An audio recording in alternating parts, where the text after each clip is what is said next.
Hi guys, so welcome back. This is the second lecture of basics of logarithm or the theory part of the logarithm where we are studying properties, laws and different facts about all about the logarithm. So today I'll be teaching you mainly 5 things. So let me first tell you. The first one is characteristic. What do you mean by characteristic in a logarithm? Characteristic. Then we will have mantissa. we'll have mantissa. इसके बाद हम पढ़ेंगे AP जिसे हम कहते हैं arithmetic progression. इसके बाद हम पढ़ेंगे जीपी जिसे कहते हैं हम ज्योमेट्रिक प्रोग्रेशन। इसके बाद हम पढ़ेंगे एचपी इसे कहते हैं हार्मोनिक प्रोग्रेशन।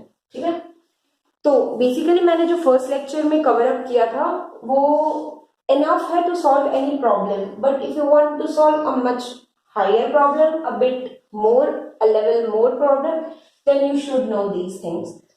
और ये काफी ज्यादा हेल्पफुल भी होता है सॉल्व करने के लिए। तो एक एक करके हम लोग देखना स्टार्ट करते हैं कि ये आखिर होता क्या है।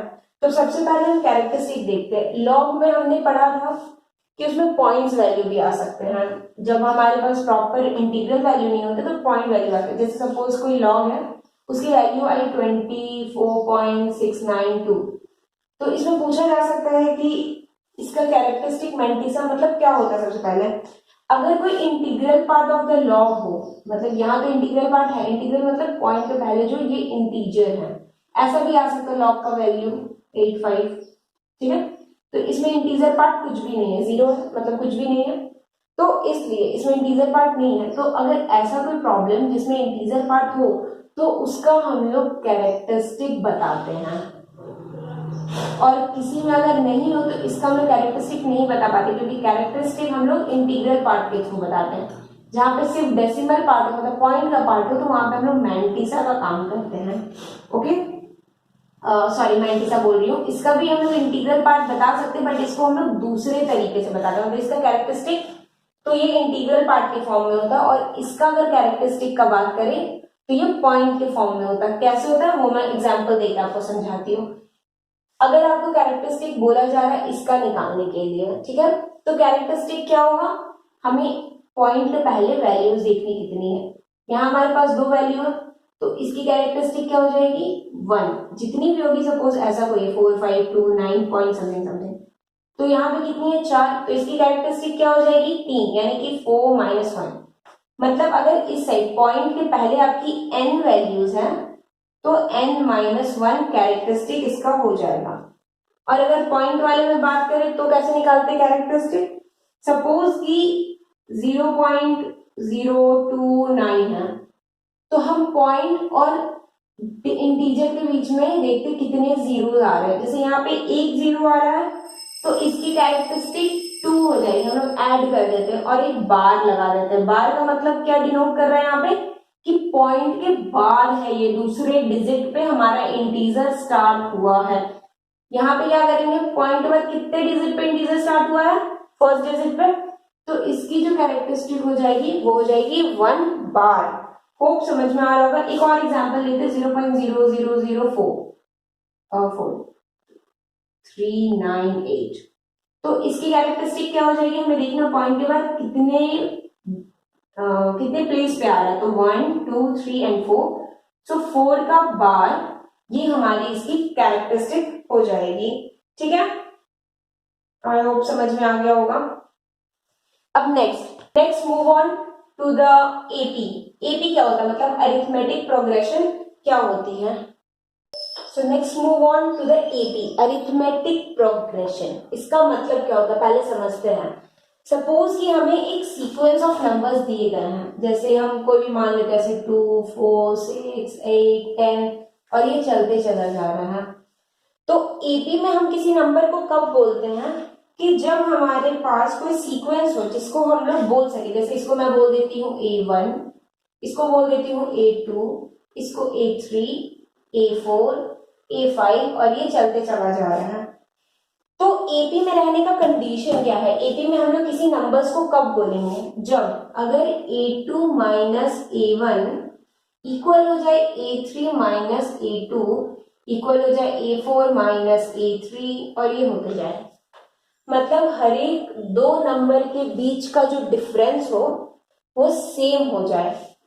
तो यहाँ पे हम देखते हैं, जैसे मैंने एक नंबर कंसीडर किया है, a2 क्या है हमारा 4 माइनस 2 तो 2 आ जाएगा, मतलब a2 माइनस a1 यानी 4 माइनस 2, ये 2 आ रहा है। फिर अगर मैं 6 माइनस 4 करती हूँ ये भी 2 आ रहा है, अगर मैं 8 माइनस 6 करती हूँ तो ये भी 2 आ रहा है। इसका मतलब क्या हुआ कि ये जो नंबर का मैंने सीक्वेंस लिया था ये एपी में है, ठीक है। इसका मतलब यही होता है, एपी मतलब बस आपको एक नंबर से दूसरे नंबर पे जाने में कितना स्टेप्स लग रहा है, अगर वो स्टेप सेम हो हर एक टर्म के लिए, मतलब यहाँ से सपोज मैं यहाँ पे 0 ले ली, यहाँ पे 2, यहाँ पे 4, यहाँ पे 1, यहाँ पे 3, यहाँ पे 5, यहाँ पे 6। अब मुझे 2 से स्टार्ट करना, 2 से 4 गई, तो 2 से 4 जाने में मुझे कितने स्टेप्स लगे, 2 से 3, 3 से 4 2 स्टेप, फिर 4 से 6 जाने में 4 से 5, 5 से 6 फिर से 2 स्टेप। तो जहां ये सेम हो इसे ही हम कहते हैं एपी, और ये जो डिफरेंस आता है इसको हम लोग दिखाते हैं डी से, इसका मतलब होता है कॉमन डिफरेंस, इसको हम लोग डी से दिखाते हैं। यहाँ पे केस में 2 था। ऐसे हम कुछ और एग्जांपल्स ले लेते हैं जिससे कि और अच्छे से क्लियर हो जाए हमारा। ये हो सकता है एपी में। उसके बाद अगर सपोज कि मैं ऐसा कुछ ले ली 1 3 5 7 9 और ये चलते जाएगा, तो भी आप देख सकते हो कि यहाँ से यहाँ जाने में हमें कितने टाइम लगे, 2 स्टेप, यहाँ से यहाँ 2 स्टेप, यहाँ से यहाँ 2 स्टेप, 2 स्टेप, मतलब ये भी जो हमने सीरीज सीक्वेंस लिया है ये भी हमारा एपी में है।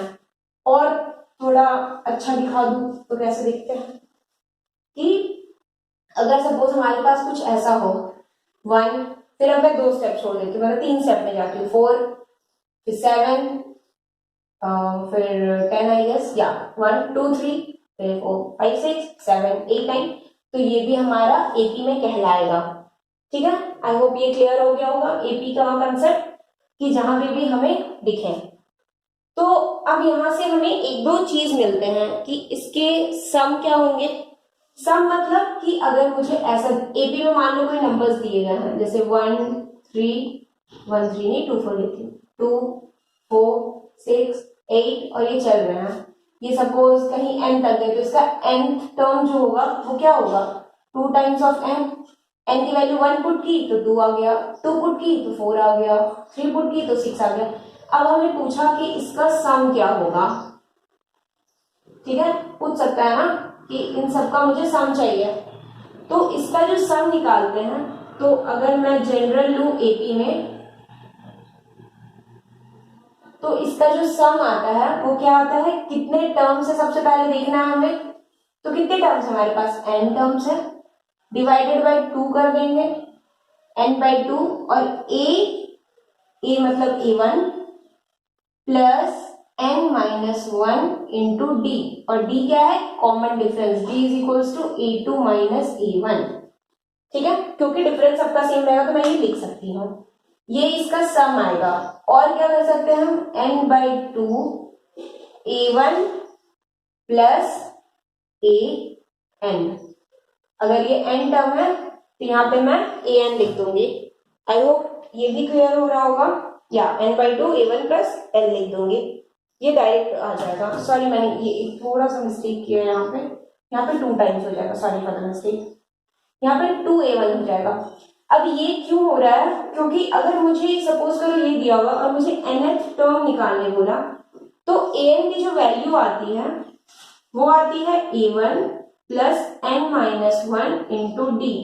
अब सपोज मुझे फर्स्ट टर्म पता है, कॉमन डिफरेंस पता है, मुझे पूछा कि फोर्थ टर्म निकालो, दिखाओ ये फोर्थ टर्म है, तो मतलब a4 निकालना है मुझे, तो a4 क्या हो जाएगी, a1 क्या है 2 प्लस 4 माइनस 1 इंटू 2, क्योंकि डिफरेंस क्या है 2, तो अब देखिए क्या आएगा 2 plus 6 which is equals to 8, ये देखो आ गया।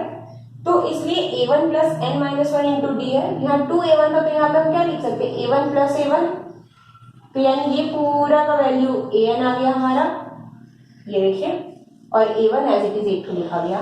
तो ये होती है उसके सम की वैल्यू। और इससे रिलेटेड हमारे पास बहुत सारे प्रॉब्लम्स और आते हैं।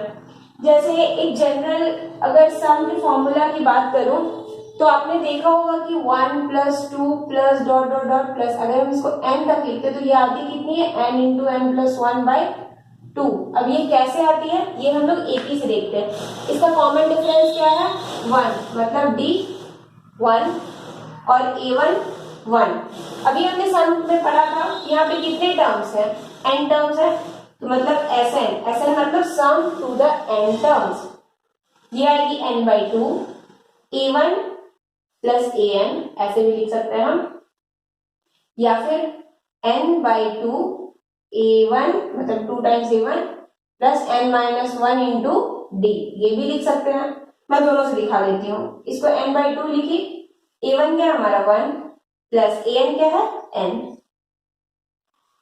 n/2 2a1 मतलब 2 प्लस n-1 इंटू d की वैल्यू क्या है हमारा 1, तो यहाँ पे आएगी 1, मतलब 1 से काट दो इसको तो ऐसे हो जाएगा कुछ, और 2 - 1 1 होता है, तो अल्टीमेटली बचेगा क्या हमारे पास n+1। ये देखो सेम आ गई, और हमने यही लाना था और ये आ गया, ठीक है। तो ये होती है एपी कंप्लीट, एपी की ये पूरी स्ट्रक्चर है, और इसके हेल्प से बहुत से क्वेश्चंस बहुत इजीली बन जाते हैं। एक और छोटा सा चीज मैं बता देती हूँ कि अगर कोई 3 टर्म्स है, सपोज ए बी और सी, और बोला गया है कि ये तीनों टर्म्स एपी में हैं,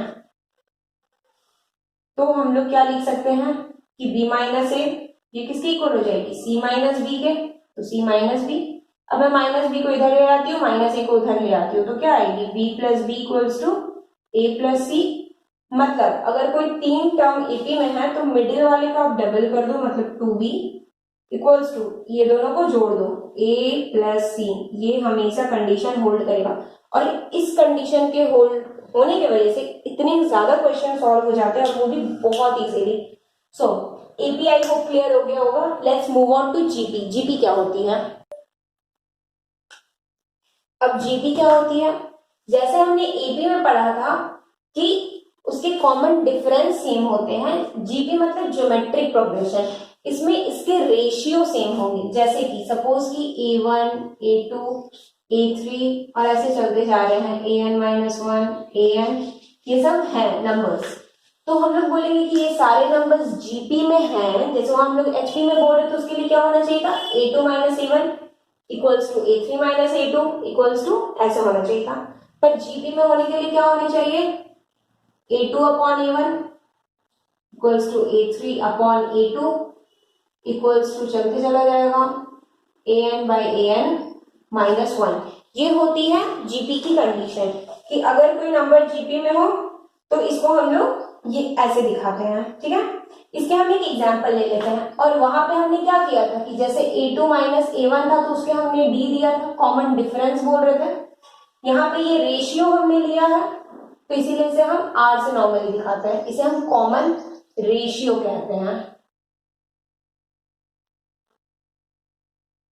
खूब समझ में आ गई होगी। एक एग्जाम्पल लेते हैं, जैसे कि सपोज आपको एक एग्जाम्पल दिया हुआ है,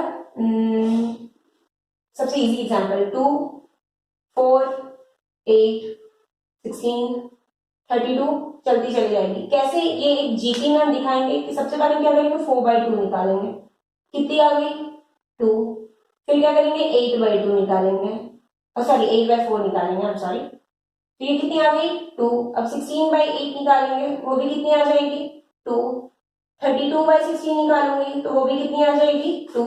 इसका मतलब क्या हुआ कि ये जो हमें टर्म्स दिए गए हैं ये जीपी में हैं, ओके, ज्योमेट्रिक प्रोग्रेशन। और एक एग्जांपल मैं जस्ट लिख देती हूँ, आप वेरीफाई कर लेना कि ये है कि नहीं है, ठीक है। जैसे 3 फिर 6 फिर 12 फिर 24 और फिर ये चलती जाएगी। You just verify this whether this is an GP or in GP or not, ये GP में है कि नहीं है। अब जिस तरह से हमने वहां पे पढ़ा था कि हमें nth टर्म चाहिए होता है, तो nth टर्म हम कैसे निकालते हैं, a plus n - 1 into D, ठीक है। उसी तरह से यहाँ पे ये एपी के लिए था, ठीक है, यहाँ पे मैं लिख देती हूँ फॉर एपी। अब जीपी के लिए क्या होगा हमारे पास, जीपी के लिए अगर हमें निकालनी है nth टर्म तो वो होती है a r to the power n minus 1। ये कैसे होती है, जैसे हमने देखा था कि ये जीपी में थी। अगर हमें फोर्थ टर्म निकालनी है, ठीक है, this is the fourth term, ये a n है, तो फोर्थ टर्म निकालनी मतलब a4, तो a मतलब होती है फर्स्ट टर्म हमेशा, ये होगी a, तो a into r to the power 4 minus 1 यानी कि 3। अब a क्या है हमारे पास 2, तो 2 लिख देते हैं, और कॉमन रेशियो हमारे पास कितनी थी 2 थी, तो यानी 2 का पावर 3 यानी कि क्या हो जाएगा 2 into 8 which is equals to 16। तो ये हो गई जीपी के लिए, मतलब यहाँ लिख देती हूँ for GP a n is equals to क्या हो जाएगी a are to the power N minus 1, ठीक है, hope you are getting. Next, अब वहां पे हमने एक सम का फॉर्मूला पढ़ा था। सम का फॉर्मूला क्या पढ़ा था कि n बाई, अगर ए एन तक का सम चाहिए हमें, मतलब इसका मतलब होता है कि a1 प्लस a2 से an तक, तो वो था n by 2 2a plus n minus 1 into D, ऐसा कुछ फॉर्मूला था। तो यहाँ पे भी कुछ ना कुछ तो फॉर्मूला होना चाहिए कि अगर जीपी में है कोई तो a1 plus a2 up to an तक जो होगा उसका क्या होगा, तो उसका जो होता है यहाँ पे बहुत ही easy a r to the power n minus 1 upon r minus 1, क्योंकि यहाँ n टर्म्स है तो इसलिए n तक चलेगा ऐसा। और अगर वहां पे जैसे हमें लास्ट टर्म पता होती थी तो उसको हम लिखते थे n by 2 a plus L. यहां अगर हमें लास्ट टर्म पता होगी l मतलब a n, अगर यहाँ पे भी अगर इसको a n को मैं l मान लूं तो यहां अगर हमें लास्ट टर्म पता होगी तो हम लोग क्या लिखेंगे l r minus a divided by r minus 1। क्यों ऐसा लिख पा रहे हैं, इसको हम लोग क्या लिखेंगे A are to the power N minus A, अब A are to the power N minus 1 into R लिख सकते हैं, और इसको हमने क्या बोला था ए एन है, यहाँ पे ए एन इंटू आर हो जाएगा या फिर एल इंटू आर हो जाएगा, ठीक है। तो ये हो गई सम, ये हो गई सम ए आई फ्रॉम 1 टू n, ठीक है, ये हो गई सम की फॉर्मूला। बेसिकली ये फॉर्मूला हम नॉर्मली यूज करते हैं लास्ट टाइम हमें पता नहीं हो तो। So this all about GP. अब वहां पे जैसे हमने 3 टर्म्स के लिए बोला था कि अगर 3 टर्म होंगे तो हमने क्या बोला था एपी के लिए कि 2b equals to a plus C होता है, ये एपी के लिए था। तो जीपी के लिए क्या होगा, अगर ए बी सी हमें जीपी में बोल दी गई है कि ए बी सी अगर जीपी में है तो फिर अगर हमें एक कंडीशन, ये कंडीशन था हमारे एपी के लिए, उसी तरह से जीपी के लिए क्या होता है B square equals to a c. ये कैसे आता है, अगर ये 3 टर्म जीपी में है मतलब b by a equals to c by b, इसका मतलब क्या हो क्रॉस मल्टीप्लाई करेंगे तो b square equals to a c, ये देखिए, ठीक है। आई होप ये जीपी भी क्लियर हो गया होगा। Next move on to HP. HP क्या होती है, सो एचपी हमें एक फिर से सीक्वेंस दिया गया है a1 a2 an और ये चलता जा रहा है, इसे हम बोलेंगे ये एचपी में है, इसे हम बोलेंगे ये एचपी में है कब, अगर मैं इन सब का रेसिप्रोकल ले लूं a1 1 upon a2 1 upon a3 और comma comma dot dot dot 1 upon an comma comma comma dot dot, ठीक है।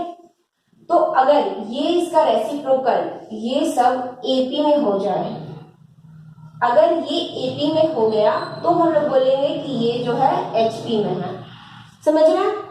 फिर से बोलती हूँ, इन सारे सीक्वेंस को मैं बोलूंगी एचपी में है कब, जब ये सारे मतलब इनका मैं रेसिप्रोकल करूं और फिर सबका अगर कॉमन डिफरेंस निकालूं तो वो सेम हो जाए, तो फिर हम बोलेंगे कि ये एचपी में है।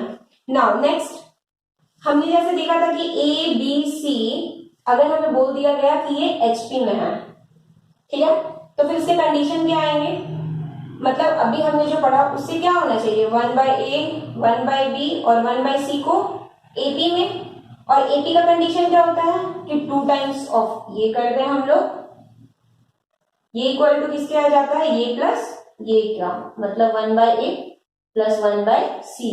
अगर मैं इसको सॉल्व करूं तो क्या आएगा 2 by B is equals to C plus A by A C, यही आएगी ना। अब मैं इसको क्रॉस मल्टीप्लाई कर देती हूँ तो क्या आएगी, 2ac divided by a plus c is equals to b. ये बेसिकली फॉर्मूला होती है एचपी के लिए, एचपी को सॉल्व करने के लिए। सो एचपी में यही है, क्योंकि अगर कोई हमें एचपी दिया होता है तो हम उसके रेसिप्रोकल करके हम लोग एपी में ही काम कर लेते हैं, ठीक है। सो ये दो लास्ट प्रॉपर्टीज है जो अभी हमने पढ़ा था उस पे बेस्ड है ये, एपी, जीपी और एचपी पे। क्या बोल रहा है फर्स्ट प्रॉपर्टी की, ए बी जीपी में है तो log x base a, log x base b, log x base c HP में होगा, ठीक है। और क्या बोला जा रहा है कि वो a b c अगर GP में है तो log a base x, log b base x और log c base x AP में होगा। मैं सेकेंड प्रॉपर्टी प्रूव करती हूँ, फर्स्ट प्रॉपर्टी आप लोगों के लिए छोड़ रही हूँ। क्यों? क्योंकि आपको पता है ना कि log ए एक्स हो तो इसका क्या होता है 1 by log x, sorry x base और फिर ये प्रॉपर्टी ही यूज होगा फर्स्ट वाले में। ये आप खुद से कर लेना, मैं सेकंड वाला दिखाती हूँ करके। ए बी सी जीपी में दी गई है तो इसका मतलब क्या होगा कि B square equals to a c, ये हमें दिया गया है। हमें दिखाना क्या है कि ये तीन टर्म एपी में है, मतलब हमें क्या दिखाना होगा कि 2 times of log x a sorry B,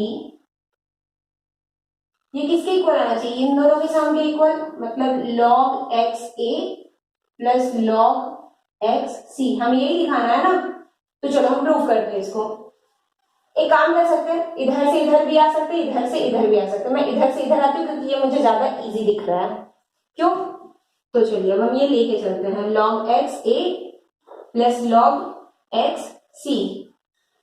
हमने सम ऑफ द लॉग पढ़ा था, सम ऑफ द लॉगरिथम, उसमें क्या पढ़ा था कि अगर बेस सेम हो तो ये दोनों प्रोडक्ट हो जाता है सिंगल लॉग में आके, तो लॉग एक्स ए सी, ठीक है। अब ए सी का वैल्यू क्या है हमारे पास, बी स्क्वायर, मतलब क्या हो जाएगा ये लॉग एक्स बी स्क्वायर। एक और प्रॉपर्टी हमने पढ़ा था कि अगर ऐसा कुछ हो तो इसका जो पावर होता है वो नीचे आ जाता है, मतलब ये क्या हो जाएगा 2 log x b, और यही हमें लाना था। आई होप ये पूरे लॉग आपको बहुत अच्छे से समझ में आ गया होगा। एंड अगर आप लॉग के और ज्यादा क्वेश्चंस और जो भी सॉल्व करना चाहते हैं you can check the playlist, और अगर आपको जितने अवेलेबल है उससे भी ज्यादा क्वेश्चन सॉल्व करना है तो you can check the description, I have written everything in the description, and give it a thumbs up, and I hope you like this video. Thank you.